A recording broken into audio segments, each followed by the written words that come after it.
Andrew Deutz, Director of International Government Relations with the Nature Conservancy.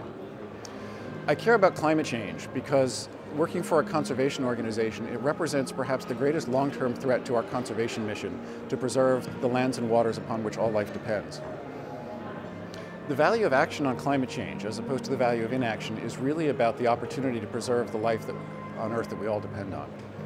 Climate change is perhaps the greatest long-term threat to biodiversity conservation, but it's also perhaps the greatest social justice challenge of the 21st century, because those who created the problem are probably not the ones who will suffer the most consequences.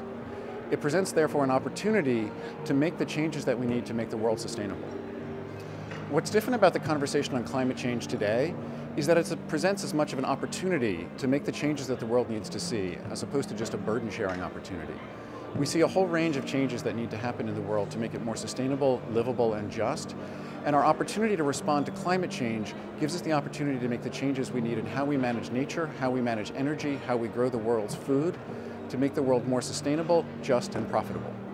We're here working on climate change issues, particularly in the land use sector, around how to preserve and enhance the world's forests, fisheries, agricultural productivity and landscapes, and ultimately we look at the climate change and responding to climate change as an opportunity to make how we grow the world's food and manage our fiber much more sustainable, and in the long term, much more prosperous for the world.